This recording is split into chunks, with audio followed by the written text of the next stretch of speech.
Chapter 7 is on data collection for quantitative research. And it actually begins with some reminders of past material, particularly Chapter 4. So I pull some old slides from the previous chapters, and I'm going to spend a moment just reviewing some of that terminology and some of that knowledge that will be useful to you before we delve into the new material contained in this chapter. Beginning with the distinction between inductive and deductive research. So remember, the deductive research is the one that aligns with that kind of traditional 8-step research model that I have shown you several times in this class. It begins with you having a question, and then you turn to the literature to find out what is already known. And then based on that prior knowledge, you form hypotheses, remembering that the goal is that you are looking to reject your null hypothesis. So when you formulate your hypotheses, it's actually a null hypothesis as well as a minimum of one alternative hypothesis. And then you go out and you collect your data. And usually for this type of research, it is quantitative methodology, although not always. And then you analyze and interpret that data, and you are either able to reject the null or you fail to reject the null. You publish your research, you disseminate your results in some way. It becomes part of the body of knowledge, and the research model repeats itself for researchers who come behind you interested in the same question or a similar question. The inductive research model is a little different. Once again, you're starting with a question, but oftentimes this question is more exploratory, or it's about a population or a phenomena that has gone understudied. And so instead of turning to the literature and finding out what's already known, instead you might go ahead and go out in the field and begin the process of collecting data. And it's worth noting that usually with inductive research, you are going to be using qualitative methodology. So you collect that data, you analyze and interpret it, and then based on that, you relate it to prior research, and you formulate some new ideas. And those new ideas might lead you to then go back out in the field and collect more data. And you can kind of go through that half of the research model several times before finally kind of landing at, an answer to your original question, that you deem to be sufficient, worthy of dissemination. And so at that point, you publish your results. And just like before, like I said, this is a circular process. So it becomes part of the body of knowledge that will then influence other researchers. In that inductive model, one of the key differences is that, you do not formulate a hypothesis. Oftentimes, you just ask these open-ended questions without necessarily speculating on what you think you will be finding in that data analysis step of the process. And so, just because I do know that some of you are still struggling with this, when we're talking about qualitative and quantitative research, we're talking about methods that are used so that you are either gathering data that largely can be quantified, turned into numbers, because then, of course, you use statistical programs to analyze those numbers. Or you're talking about methods that are used to collect data that cannot be quantified. And so with quantitative research, oftentimes these are large-scale surveys, and the instrument is the questionnaire, which is what most of this chapter is going to be about, because of the kind of because it is less time consuming to gather this type of data, and especially to analyze this type of data, given the use of the statistical programs. Oftentimes these surveys, in addition to asking a wide range of questions, they also are more likely to have larger sample sizes, comparative to qualitative research, where the focus is more on gathering in-depth knowledge of social life and institutions and processes.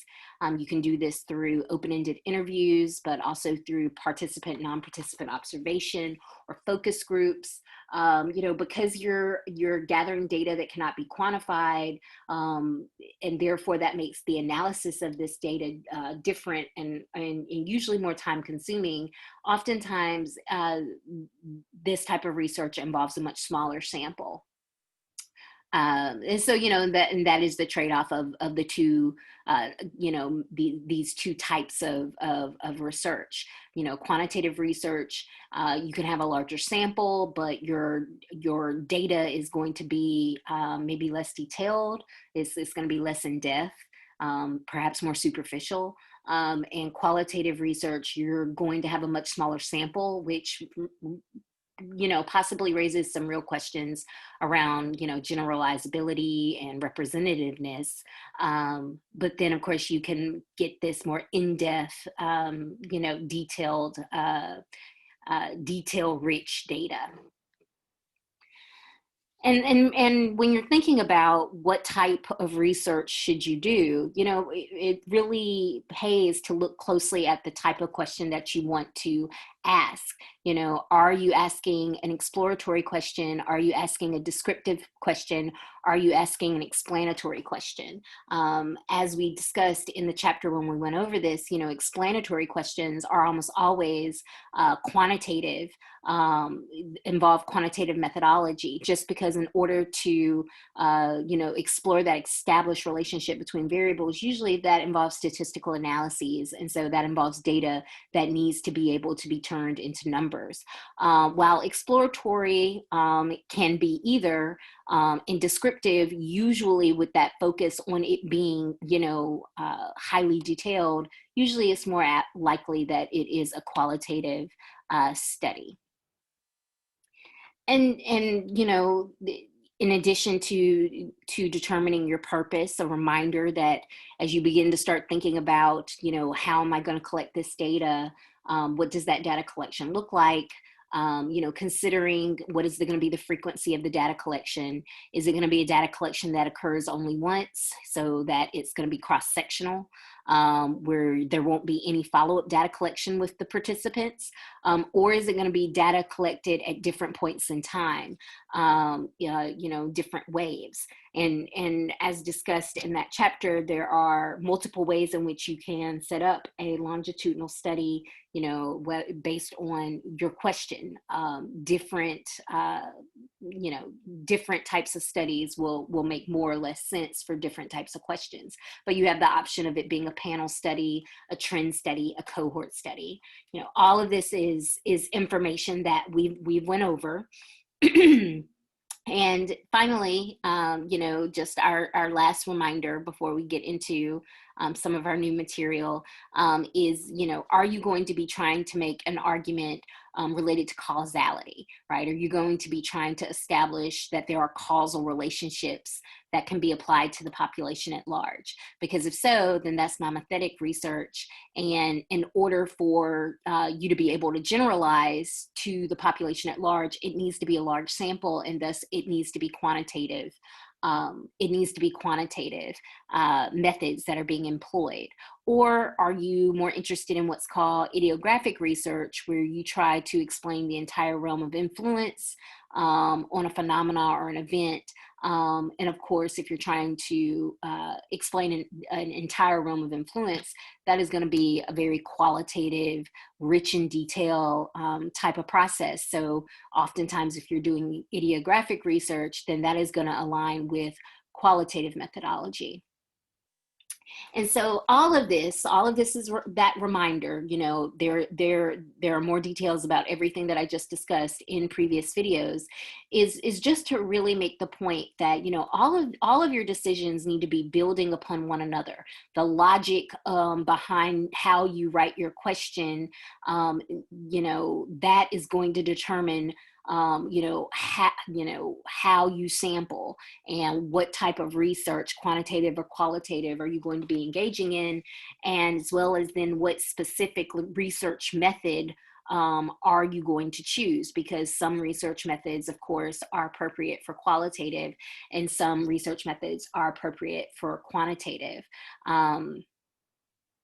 So in an earlier chapter, we've already discussed experimentation, but chapter 7, which is a quantitative, largely quantitative method, chapter 7 reintroduces a lot of those terms, and then they build upon that by focusing specifically on questionnaires, surveys, and questionnaires.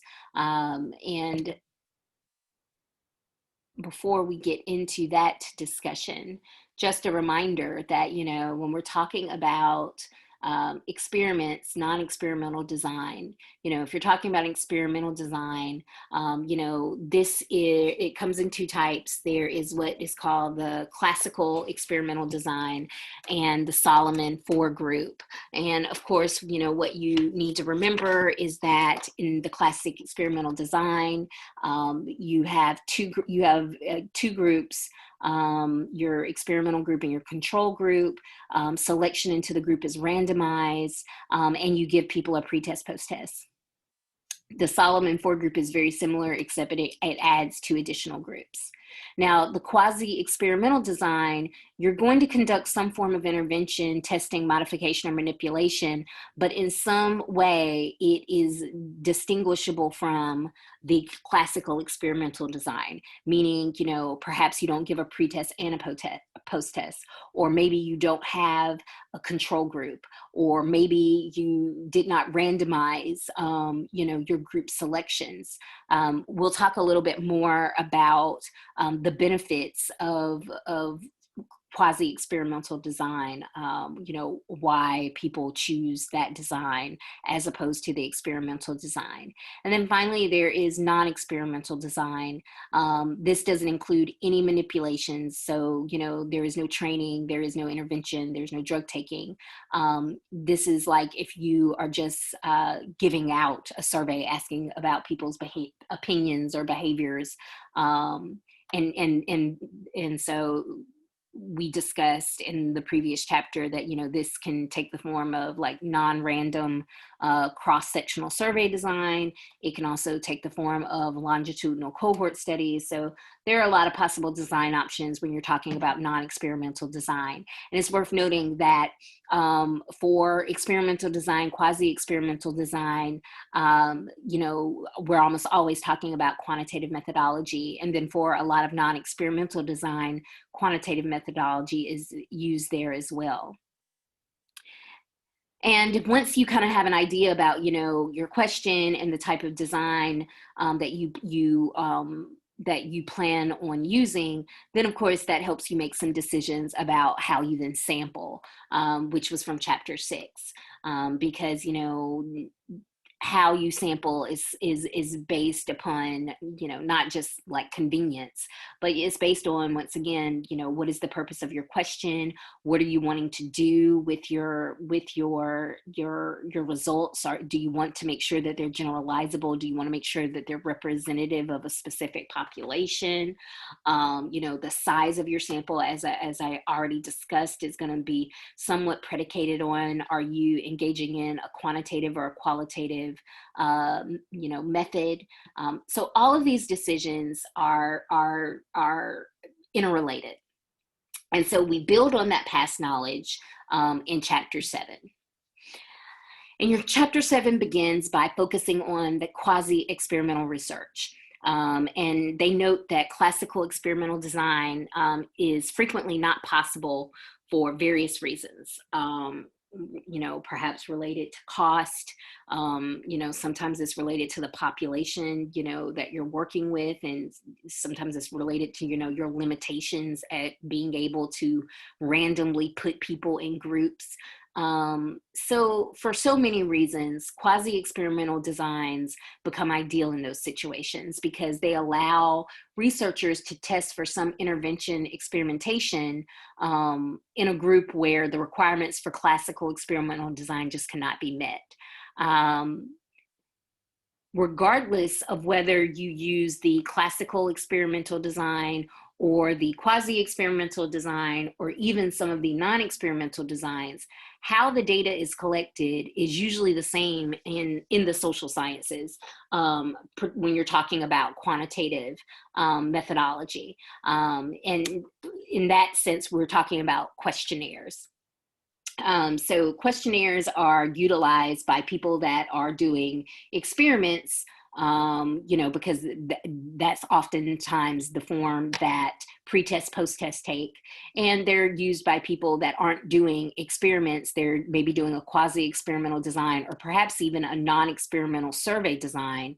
But if that non-experimental survey design is looking to gather quantitative data, then it oftentimes is going to take the form of a questionnaire. And a questionnaire is the term we use when we're referring to the instrument used to collect data. So this is actually our survey instrument. It is the instrument that has, our questions, that we've turned our constructs into variables, and then we have now operationalized them into questions, and we've created an order, and this is our instrument. And whether the questionnaire, is an actual, like in hard copy and you're handing it out to people, or whether or not it's, in being disseminated virtually, as people take it online, all of this is the same, right? It's the same term, questionnaire. And so your book makes the distinction that there are there is two ways we can describe a questionnaire. We can describe it as being non-standardized survey questionnaire or standardized survey questionnaire. A standardized survey questionnaire is a questionnaire that's been tested, it's been used by other researchers, and it has been found to be reliable and a valid form of data collection. That is what a standardized survey questionnaire is. A non-standardized survey questionnaire refers to a questionnaire that has not been tested. And so therefore, it's largely unknown if it is going to prove to be a reliable and valid instrument for data collection. So whenever you create your own questionnaire in particular, that is what you're doing. You're creating a non-standardized survey questionnaire because you're creating this instrument, not knowing how good of an instrument it actually is going to prove to be. And so if you're saying, well, why would a person ever do that? Well, there are good reasons for designing your own questionnaire. Sometimes, designing your own questionnaire is necessary because you're asking about, constructs that have been understudied, or you're asking about phenomena that has maybe only been studied using qualitative methodology, which does not rely upon questionnaires, or there might just not be any readily available instruments that kind of fit the needs and the purpose of your question. So, there are good reasons to create your own questionnaire, but creating a questionnaire is difficult. It is a skill, and your book tries to emphasize that, creating a good questionnaire, is not easy, but they provide you kind of a broad outline of how you might go about doing so, and they identify 9 steps. And you can see those steps listed there on the slide. And so we will be in this presentation going over each step individually. But all in all, this is a pretty straightforward chapter. So really, you just want to think about this as kind of a list of broad, fairly simplistic kind of suggestions about if you were to begin the process of creating a questionnaire. These are things that you should keep in mind. So step 1 is you need to develop a list of constructs. And at this point, you should be very familiar with the concept of constructs. We've been talking about them since chapter 2. And so your list should include your primary constructs, right? The main constructs in your question, but it also should include your possible controls. So these are constructs, that might vary, that vary in your population, that aren't necessarily related directly to your question, but they might be things that have an effect on the question, on your independent or dependent variable, if your question is explanatory. And so you will want to be able to control for them, which is a statistical kind of, it is something that you learn to do using a statistical method. But in order for you to do that, you have to have those constructs operationalized in your instrument. So, you want a list of possible controls. And the common ones tend to be things like gender, socioeconomic status, race, ethnicity, depending on your question, maybe things like political affiliation, religious affiliation, income levels, all of the age, those demographic variables tend to be very common controls. And then in addition to your primary constructs and your possible controls, you also want to add to your construct list any related constructs to your topic or your proposed, outcome, the hypothesis. So if you can already think that there might be some constructs, some ideas that are tangentially related to the ideas that are of primary interest to you, it's better to have the data and not use it than to not have the data. So you go ahead and put those on your construct list as well. And as your book notes, this isn't as difficult as I'm making it sound, because a lot of this process is going to be guided by not just your own question, but by the established literature. If if people have done similar work to, the work that you're looking to do, you look at, what types of questions were on their instrument. What type of questions did they put on their questionnaire? And you follow suit if it makes sense for your question. Step 2, determine how each construct may be accurately measured in the form of a question. So once again, you consult the literature, you look at established survey instruments, and you literally find, like how other instruments have measured this construct. And you can say, okay, well, I also am going to be asking a question about religious affiliation. And I see that they used an instrument that measured it this way, and that seems to make sense. So I'm going to do something similar, right? So this is a situation where it's okay to copy from other people. However, you can also, if there is not, if other instruments don't ask the question the way that you would like, or the way that makes sense for your population or for your question, you might have to develop your own question. And you begin doing that by creating your own open-ended question. And at this point, you're just kind of keeping it simple and straight to the point. Like, what is a simple, straightforward wording of the question, related to your construct? And just a side note, this is why operational definitions matter. So although that they did not put this on their in the textbook, I would strongly suggest that, as you create that list of constructs, go ahead and conceptualize them, right? Think about how you want them to exist in your study, because that will help you determine to what extent are there questions on other instruments that will work for your conceptualization, as well as are there constructs where, based on how you're conceptualizing them, there isn't an established question or instrument that is going to be able to measure your construct the way that you would like.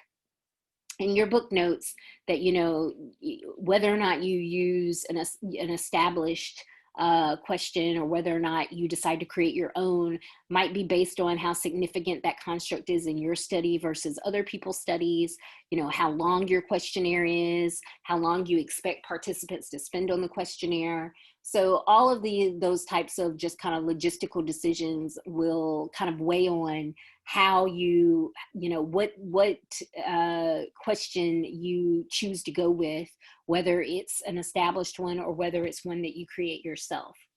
And so to just give you an extent of how, this isn't just as straightforward necessarily as just making one question or finding how one article measures a construct.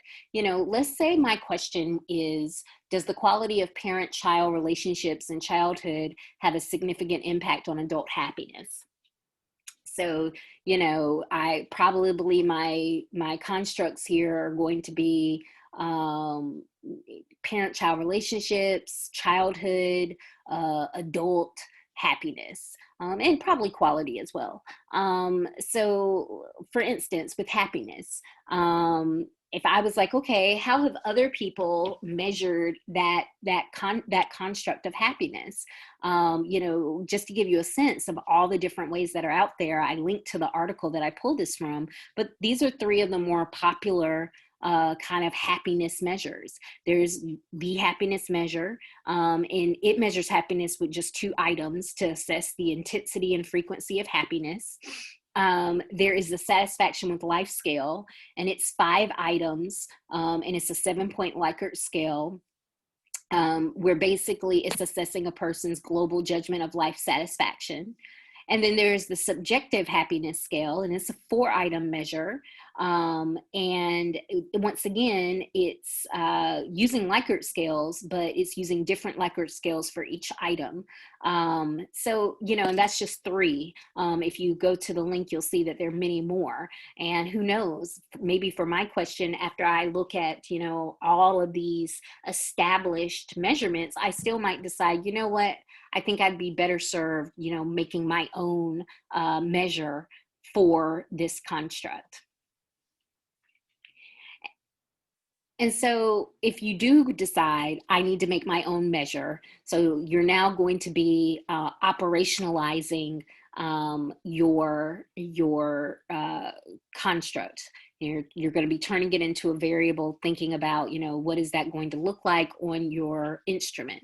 And so, you need to first kind of decide, you have this open-ended question. So then you're like, am I going to leave it open-ended, or am I going to make it close-ended? And particularly if you're going to make it close-ended, you need to think of all the possible answers to your question. And that's because if it's a close-ended question, your answers should be exhaustive, meaning it should cover the range of possible responses that someone would have to that question. The answers should be mutually exclusive. So, they shouldn't overlap with one another. That's because if they did, that's an example of a bad question, because it leads to the possibility of some measurement error, because people are going to be unclear about how to respond to that question, and it might lead to different misinterpretations or a large scale misinterpretation.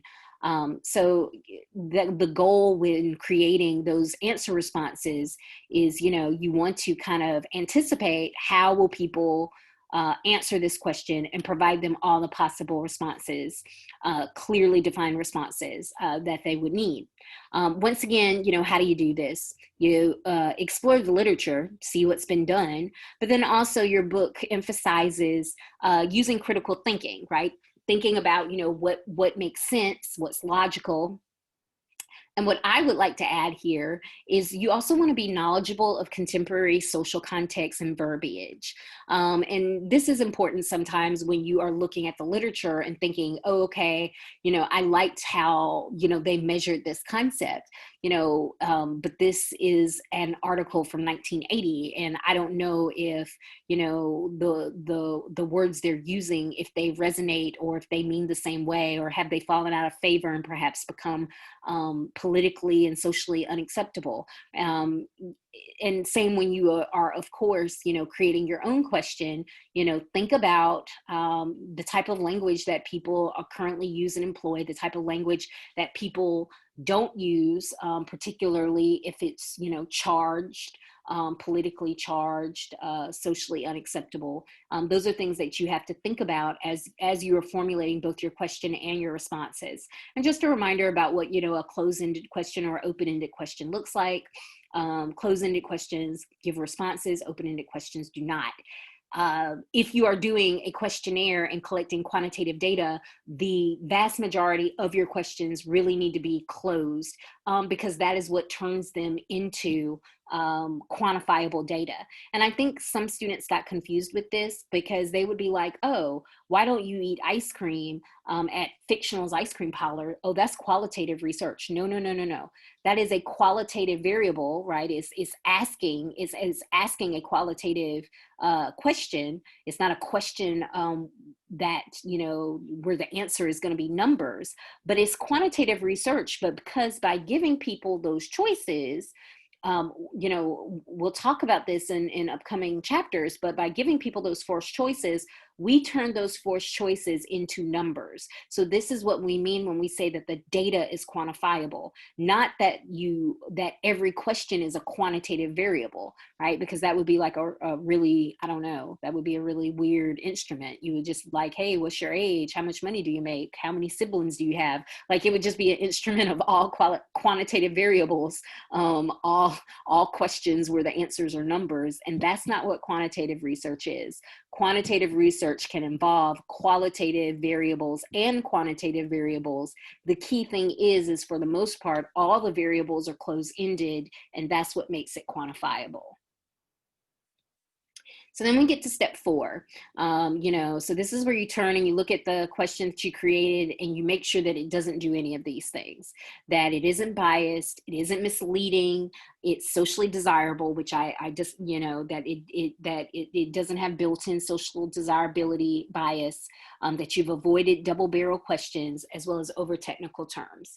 So in this section, your book, gives you some points of advice. So you want to make sure that the questions are clear and grammatically correct. I think that's a no duh. But then you also want to avoid misleading biased questions, right? So biased questions are worded in such a way that you are clearly encouraging the respondent to respond in a certain way. And you do that by building into the language, right?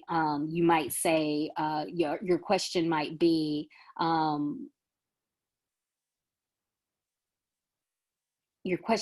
something like, the benefits of having a dog over a cat is clearly obvious because dogs are friendlier animals. True or false?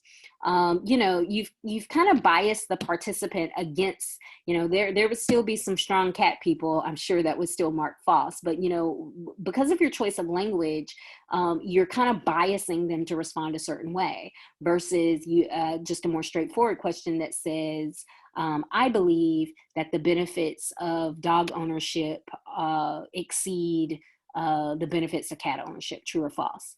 You've kind of removed some of the language that would have biased your participant to agree or not to, or to agree with that statement. You don't want to be overly technical. Avoid words that are, jargon or, academic or technical jargon where only people in the field really understand the word. So, in sociology, we throw around the word socialization a lot. Pretty straightforward word that most sociology students know, but, imagine if you asked a person that never took a sociology class, would they have a precise understanding of what that term meant? Maybe not.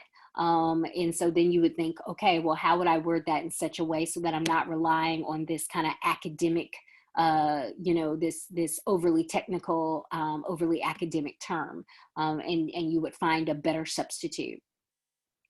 When wording questions, be aware of socially desirability bias. Then this is why I said, being aware of just the social context. Even when you promise that your surveys are confidential, we know that social desirability bias is when the respondents answer in such a way that they feel like it's socially desirable.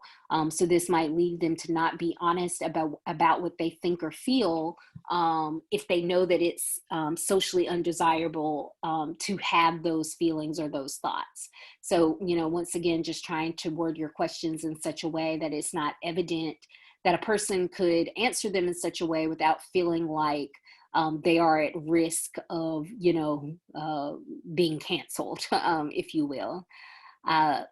Avoid double barrel questions. These are questions that ask about more than one concept.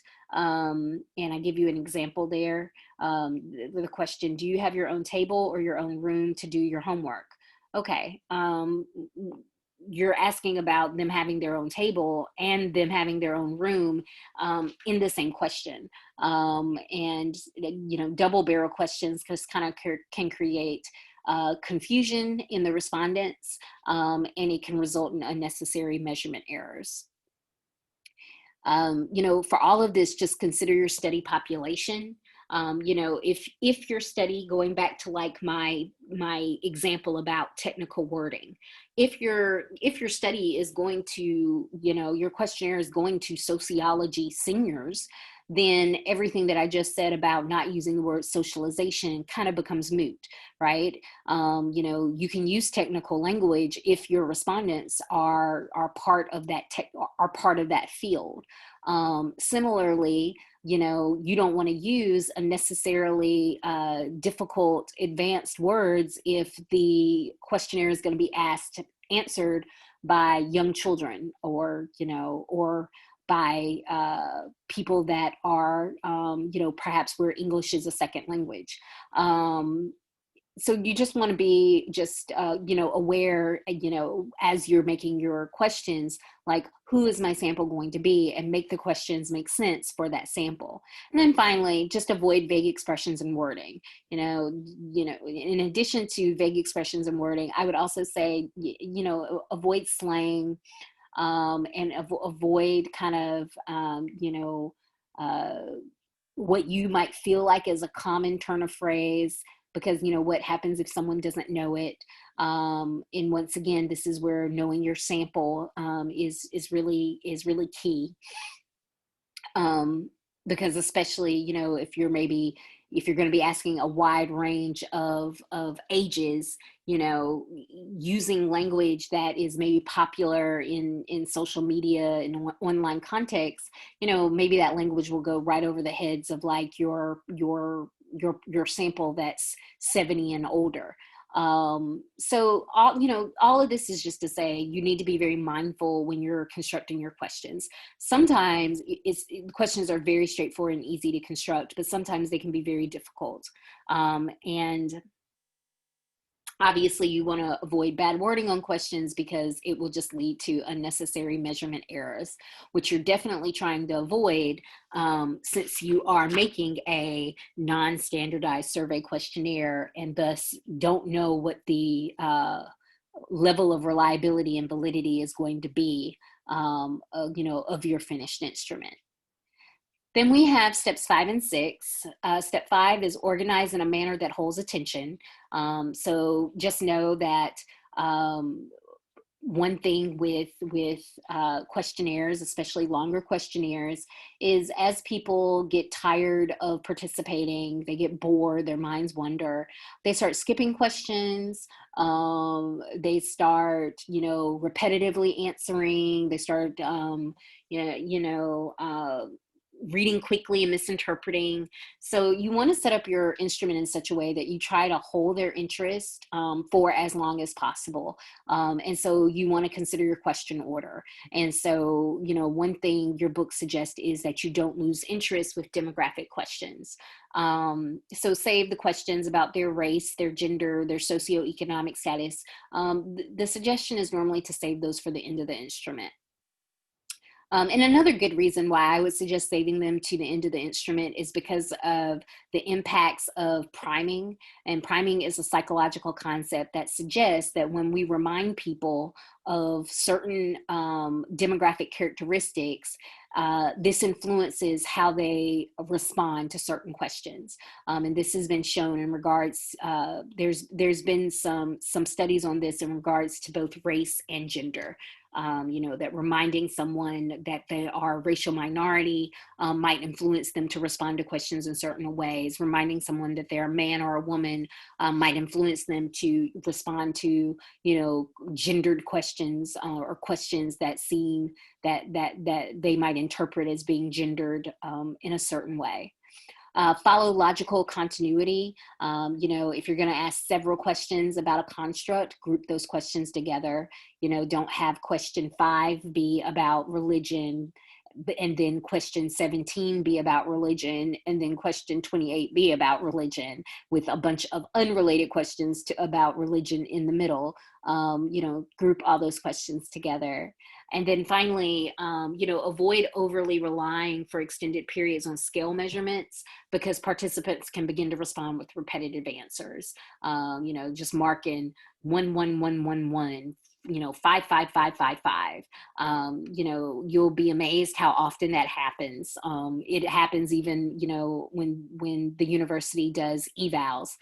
Someone won't pay attention and they'll mark, all negatives, and then you'll go to comments and they'll be like, this was the best class I ever took. And it's like, okay, that's not what your responses suggest. And so you want to kind of avoid that by not giving, trying to limit the extent to which you rely on those scales. 6, use clarity and brevity. Questions should be clear, simple, and lack ambiguity. Avoid unnecessary wordiness. Same with responses. This might require several drafts. And I think the most important part of this step is just acknowledging the fact that this might require several drafts. I know for some of you, when you get feedback from me about, how you set up your questions or your measurements, and I say, this isn't clear, this is not narrow enough, this is too narrow. Some of you respond with a lot of frustration. Keep in mind, people who do this for a living have to oftentimes write several drafts and seek out feedback from other people. Writing a perfect question right off the bat is difficult for anyone. And it's certainly difficult when you're just learning how to do it. So don't be overly hard on yourself, but also don't necessarily expect that for some of your more complicated constructs that you're going to immediately be able to write this perfectly worded question with responses, without tweaking it multiple times. Number 7, pay attention to contingency questions. Contingency questions, what are they? I give you a graphic that just kind of lays it out. Contingency questions are questions that are whether or not a person is relevant to a person is dependent upon their answer to a previous question. So they only answer these questions if they responded a certain way to previous questions. So, what do we have here in our example? Have you ever been abducted by aliens? Yes, no. And no, they say go to question 4. If yes, did they let you steer the ship? Yes, no. And then if yes, how fast did you go? Warp speed or weenie speed? The thing here is that, if you're doing, if your questionnaire has a lot of contingency questions where some questions are not applicable to some respondents based on their previous responses, you want to make sure that you kind of have a clear progression and layout so that your respondents aren't confused about what question to answer next. And so that, first of all, so that you don't have them answering questions that aren't relevant to them and perhaps getting frustrated, as well as then just muddying up your data. But then also you want to make the skip patterns clear. So in a perfect world, this example that I found on the internet that I did not make, just like they have beside the first no, go to question number 4, they probably should have that same prompt beside the second no, did they let you steer the ship? So that the person that says no there knows that they then go to number 4, assuming that the rest of the questions are all about steering an alien ship. Because, once again, what is the goal here? It is to avoid respondents making mistakes in a systematic fashion that will lead to measurement error that could, possibly invalidate, your results. 8, create an answer scale. All right, so although, as I just, explained, you don't want to overly rely on these scales. At the same time, these scales are useful because they allow us to group answers together to ask people to rate how they think or feel about something. So it's a way of organizing your instrument, in such a way that it kind of it doesn't just save space, but it also kind of saves mental space for people, because they can kind of look at the scale and say, oh, okay, for the next 5 questions, I'm going to be answering these questions using this frequency scale. And so that's just, it's a useful way to measure certain types of related phenomena. There are different types of scales. There are Likert scales. There are agreement scales. I give you a little graphic that shows all these kind of different 5-item scale options, related to frequency, quality, intensity, agreement, awareness, importance, familiarity. But the key thing about scales is they range from the maximum of a concept to a minimum of the same concept. So first of all, you don't want to switch up the concept. So extremely happy to extremely unhappy makes sense.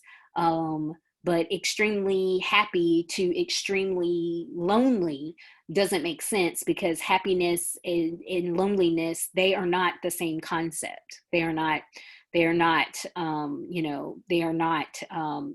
the reverse of the same concept. Your book talks about, although I feel like 5 and 7 tend to be the most common, scale, number of responses. Your book does point out that, the risk you run with the odd number of responses is you have that midpoint. And the problem with having a neutral point is sometimes people will just kind of automatically go there, like, not taking a stance, sometimes, or my favorite, neither agree nor disagree, neither agree nor disagree. And the utility of that data for a lot of questions just isn't useful. So although it could feel like you are forcing your respondents to take a stance, if you go with an even number of responses, oftentimes that is going to yield more meaningful data for a lot of questions than that odd number of responses, where you run the risk of people just kind of sticking to that neutral midpoint. Your book does suggest that you want to not provide too many answer options, because it can become overwhelming. They say 7 is the magic number. I tend to agree. I think I once took took a survey where I think it was like 10, and it was the biggest headache. I got so confused, and just trying to figure out how to rank myself, on this scale of these 10 different response items. And then, just as they note, they should be inclusive of all options, and they should gradually progress from one to another. So meaning it wouldn't go like never, rarely, always. So a 3. So if you had like a 3 response scale like that, those answer options aren't sufficient, because rarely to always is not a gradual progression, and you're really missing some options in between. So that was number 8, and it brings us to the final step, which is conduct a pretest to evaluate the instrument. So just remember that because this is a non-standardized survey questionnaire, you lack established reliability and validity. So before you go out there with your spanking new questionnaire and spend a lot of time and energy and perhaps even money, collecting data, you probably want to pre-test it. You want to test it out to make sure, to try to catch some potential problems and issues in advance of your actual data collection. And so your book says, the good thing about pre-testing is it's going to give you a sense of how long it takes respondents to complete it. And honestly, if you've ever taken a survey where they did not warn you how long it would take to complete it, or they were dramatically off base with their time estimation, that's oftentimes information that people like to receive in the kind of opening introduction and directions before beginning the questionnaire. And you wouldn't necessarily know it unless you pretest, because if you just take it yourself, because you've gone through the process of creating these questions, you aren't going to be reading them with fresh eyes, and you're probably going to answer them a lot faster than a person would who didn't create it. So for instance, when I create y'all's tests, I go through it at least once to make sure that it's smoothly running on the Canvas system, and I get through it extremely quick, like way faster than most students. But it's because I created the questions, I know the answers, I don't even think about it. And sometimes because I created the questions and I know the answers, I don't even catch errors like, spelling errors or, that spacing errors, because I'm reading it how it should be and not what it really is, because I'm not reading it with fresh eyes. And so the same is true with your questionnaire. The second point, it allows you to determine if there are issues in understanding or sensitivity. No matter how carefully you plan, you might just you perhaps just may not foresee potential issues people might have with some of your measurements in regards to being able to understand them, but also in regards to them perhaps being offended by how you worded something, or about what answer options you did or did not provide. And so having a pretest and getting that type of feedback can be key for that. And then also, when you're getting that feedback, participants might just volunteer suggestions that will improve the instrument. And it's totally okay to revise your instrument, after doing a pretest, because that isn't the data collection. That isn't the data that you're going to be using in your study. So you can, revise your instrument and do a second pretest to see if it addresses the issues that your first round of pretest participants, updated you to. So the final part of this chapter is just about how do you then collect the data.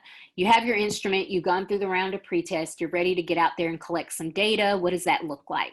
And they talk about kind of 3 methods of data collection for these questionnaires. You can personally collect the information, you the researcher, or you the research team, if it involves more than one person. More than just the primary researcher. This is a widely employed technique, and it can be conducted in a variety of ways. It can be conducted in an interview format where you have someone, read the instrument to the participant.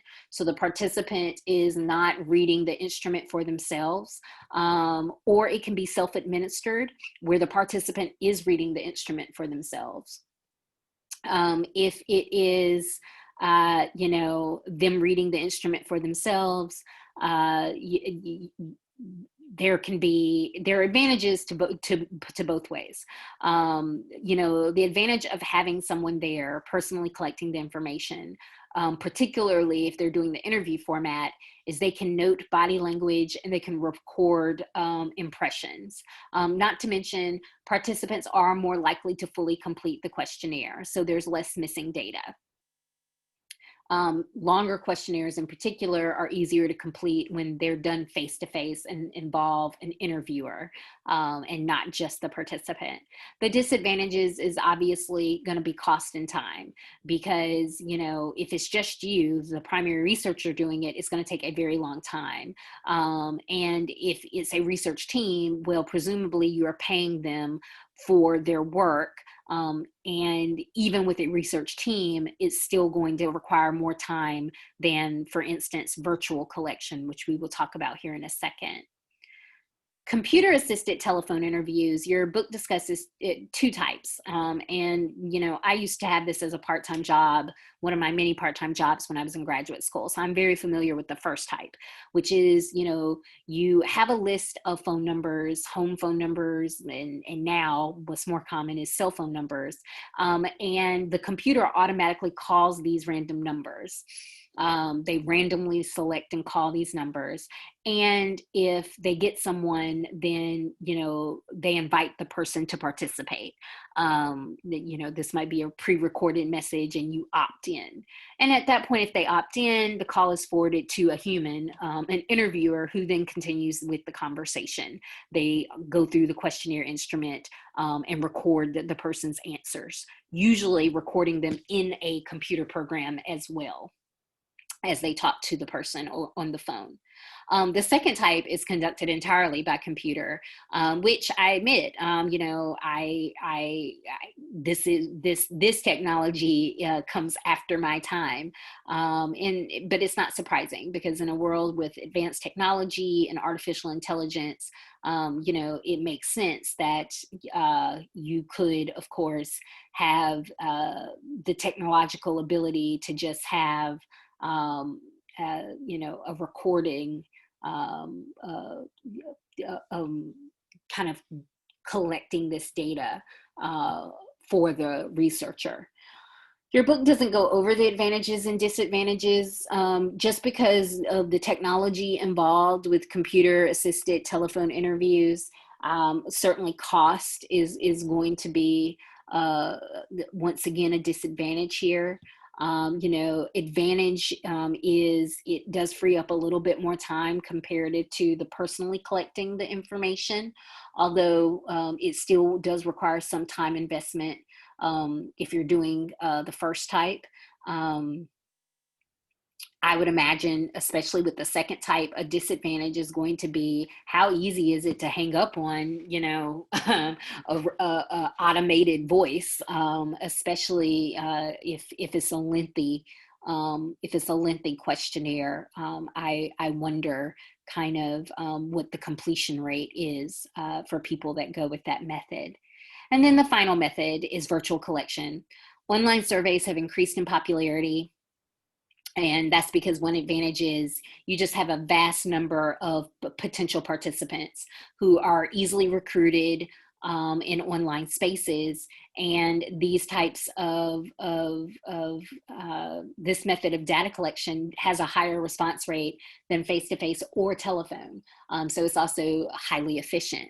Of course, disadvantage is there might be some systematic bias in participation. People that don't have access to the internet or, good access to the internet are going to be cut off. They're just not even going to be able to participate. And also there might be some self-selection bias because there's no personal ask and people are opting in, like clicking on the link. It might really just be tapping into people who feel passionately about the topic, whether that's a positive or a negative passion, but you're going to be missing people that maybe are more neutral. So it may not be the most representative. It might result in not the most representative sample. And then finally, the researcher cannot guarantee the identity of the respondent because people do like to play games on the internet, right? So, keep in mind your goal with your research is you want it to be reliable, you want it to be valid. Well, it's going to be hard for it to be valid if you have people playing games while taking your questionnaire, lying about their identity when they get to the demographic questions, saying they're a different gender or race or, income than they are. And although this can happen in the other forms as well, you can just imagine that because there is literally no oversight of the respondent whatsoever during virtual collection, that the likelihood of it happening using this method of data collection is just greater. So for a lot of these, because there is a person present, there's the person that's reading the instrument to the respondent, whether it is happening face to face or over the phone. You need to make sure that you have a good interviewer, and For people that are not just collecting all the data themselves, but have a research team, 1, 2, 3, 10, however many research assistants, training sessions are usually mandatory if you're relying on someone besides yourself, because you want to make sure that they're familiar with the study. They have to learn how to talk to participants. They need to know what is permissible to say versus what is not. Because otherwise, of course, you have to be concerned about introducing bias and, once again, measurement error into your study. You want to make sure that they know how to follow protocol. Your book talks about, for most face-to-face research, there's always this written spiel that you have to read, because it's a big part of the code of ethics, is making sure that you give people the necessary information so that they can provide informed consent. It usually involves, telling them something about the study, discussing confidentiality, explaining, how and where you're going to store the data. And so you have to make sure that the people that you are relying on to be your research assistants are following this protocol, or it could result in a major ethics violation. You also want to make sure that the people who are going to be interviewing can navigate the instrument. Particularly, unlike if they're not using a computer program, where oftentimes they build the skips and the contingency questions in, and they take a lot of, they eliminate some of that human error. But if the interviewer is going off of like a hard copy of the instrument, then, they have to know, the contingency questions and what questions to go to. Because the only thing I think that would maybe be more frustrating as a participant than getting it wrong myself, if I, misunderstood the contingency questions and got and answered questions that weren't relevant to me, is if the person who was interviewing me using the instrument misunderstood the contingency questions and asked me questions that weren't relevant to me. It would probably just look badly for the research study as a whole. So you want to make sure the people who are responsible for the data collection are well trained, and that they're reliable in their collection efforts, right? You're wanting to avoid, like I said, that unnecessary introduction of bias and measurement error into your study. So if you would like some, if you would like to hear some other people talk about this same topic, I found 3 related videos you're welcome to check out from YouTube.